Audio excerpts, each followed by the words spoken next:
That's not it. What it is you just tried a crazy move. You tried a crazy move. You tried a jumping roundhouse kick. And when you're in that position, when you throw that jumping roundhouse kick, if you don't land in a good way with a supporting leg, you put so much pressure on that knee. The way he landed, he threw the kick, he jumped up, he threw it, and he landed with his knee in the worst position. At least a one-round war. Who knew what Conor was capable of as far as cardio or whatever else after a 5-year layoff? And there you go. I mean, we're assuming blown ACL. I'm no doctor, but that's what I figured when I saw it, and doctors think the same thing too. They'll exchange with him and he'd shoot in. What's happened? Oh my God, McGregor's done already. Well, he's finished. The new boy is in town. The main man's here. Know what I mean? I can become the face of the organisation now. But yeah, great. What a performance from me. Don't want to blow smoke up my own ass, but what a performance. Was Conor McGregor already dealing with an injury before he even entered the octagon? Or did UFC 329 become one of the most devastating and unexpected moments ever witnessed in MMA? That question has sparked intense debate throughout the fighting world. That McGregor's highly anticipated return was expected to be one of the biggest moments of his career.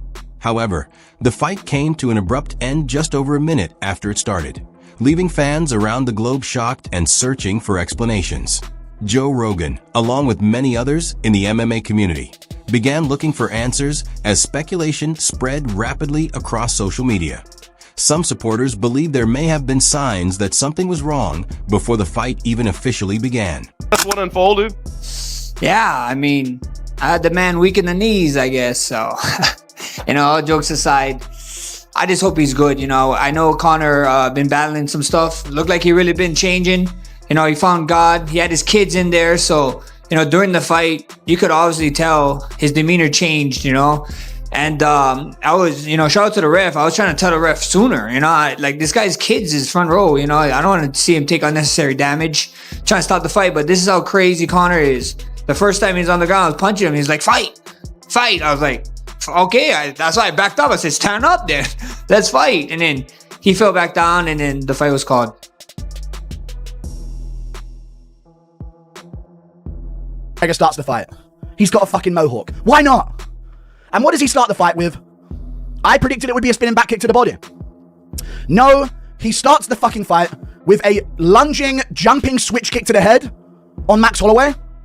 Steps in, and remember, steps off of that bad leg, because there's a whole bunch of conspiracies about what this actually was. Steps in from that bad leg, jumps himself up off of his front one, and switches into a high kick attempt, which comes very close to landing on Max Holloway's face, by the way. Lands on this leg here. The fight's basically over, dude. And now, what looks to be a potential ACL one. At what point do you think that maybe you should listen to your body and call it? Yeah, I mean, that's exactly. I do feel that way, but it's the guys that start saying, I've been thinking about retiring, and the minute you start talking or thinking about retiring, you absolutely positively should. I haven't heard that from him yet, but he hasn't spoke publicly yet. We'll see what he has to say. And if he comes out and says, look, I want to run it back, will you guys be open to that? Yeah, I don't know. We'll see how this whole thing plays out. There's a lot of unanswered questions right now that will play out over the next several days, and that's why I'm into these things and start, talking about the future. And I don't know. I don't know what's going to happen tonight, tomorrow, and Monday, and then we'll get back to the office on Tuesday. While some people believe there was nothing unusual and that it was simply a case of unfortunate timing, McGregor has now addressed the situation himself, stating that the injury happened unexpectedly. However, his explanation has not ended the discussion. The incident has become one of the most heavily debated moments in recent UFC history. The question remains, was this just a tragic accident that no one could have predicted, or is there another side to the story that has yet to be revealed? Conor McGregor's comeback was expected to be a historic UFC event. After years of waiting, months of training, and endless conversations surrounding his return, everything was building toward one unforgettable night. But instead of delivering the legendary rematch fans had been waiting for, the fight ended almost immediately. Viewers were left watching McGregor in pain near the cage after a severe leg injury forced the bout against Max Holloway to come to a sudden conclusion.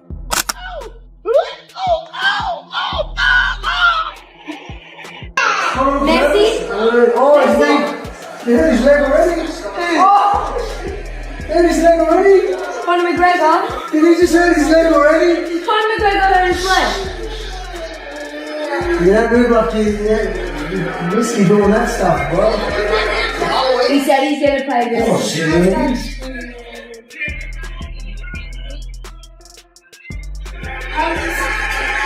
McGregor back to his 30 seconds. Flipping around a bit on the mat.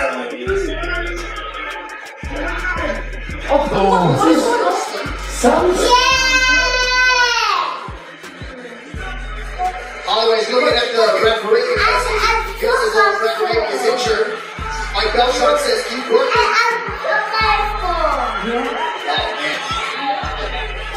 It's so weird. It's falling Yeah, not good. Every time it rolls, like there's something wrong with his leg. And it's that leg. Yeah, it's his bad leg. Is that it? Are you serious? Are you serious? Both legs went, I swear. And especially because Max was moving, so he's adjusting. So as he's throwing the kick in the air, Max is moving, and then it makes him land even more screwy.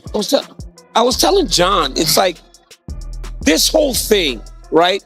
You watch it at home and you go, wow, it looks pretty cool to be in there.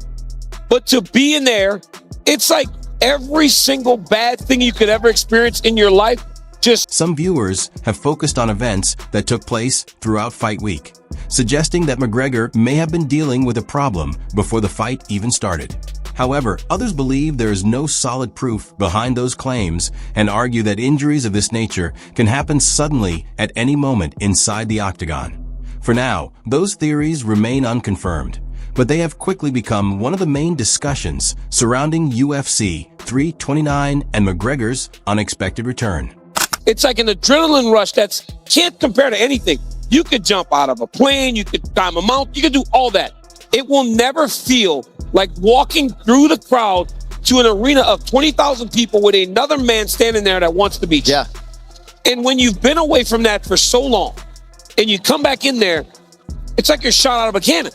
So you see these guys that have been going for a long time do things that doesn't make sense. And I think that's what happened to Conor. Just a few seconds in and McGregor's leg is completely fucked. He's torn his ACL. They're saying it might be a meniscus tear, is what the doctor's saying. He scurries around like this. He gets back up. He looks to throw a head kick, and the guy fucking falls down on his leg yet again. His right leg just completely gives way. I don't know if a second titanium shin bone is going to save this. Holloway's on top beating him up. McGregor's trying to throw up kicks. I'm thinking disaster has struck. He goes for a left hand on Holloway, and again, McGregor's down on his fucking knees. Oh! What a horrible result!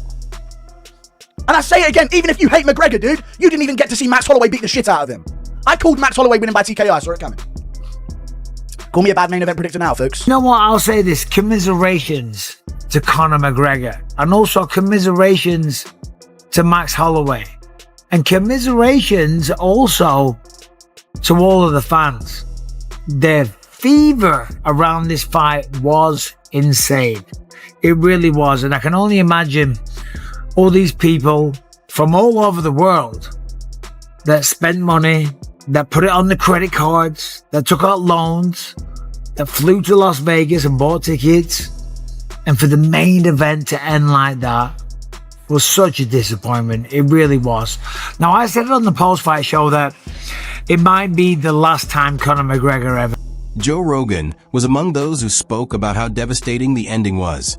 And like many people throughout the MMA community, he believed the biggest disappointment was not the outcome itself, but the fact that neither fighter had the chance to fully settle into the contest.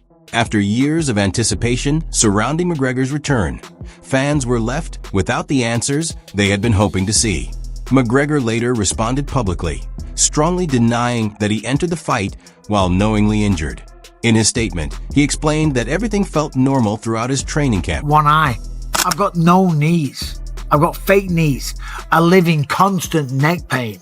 I have a deformed wrist. You can see that there. And that's just the beginning of my injury. This sport is a tough sport. Okay, it is one of the toughest sports on the planet, but it's also one of the best and one of the most rewarding. And Conor McGregor's had an incredible career. What he's done for this sport really is incredible. The fever around Las Vegas this week was wild. The excitement for Conor McGregor coming back after all this time, 5 years away from the sport, after breaking his leg, was at an all-time high, okay? But we know what happened. If you're watching this right now, you know what happened. You know what happened. He went out there, he threw a jumping, flying kick, lost the fight. And it's a shame. It is a shame. Conor McGregor's lived a great life. He's still living a great life. He has earned a ridiculous amount of money. But it's a shame for the fans. It's a shame for Max Holloway. And it's a shame for Conor McGregor. When you consider what he has done for this sport, and I'm not a Conor McGregor fanboy, far from it, but you can't deny the impact that he's had on, including his kicking, movement, and preparation before making his way to the octagon. According to McGregor, the injury happened without warning and became one of the lowest moments of his career. His explanation immediately changed the conversation, with some fans reconsidering their earlier assumptions, while others continued to question whether an issue may have existed before the fight. Now, the attention has turned toward what happens next.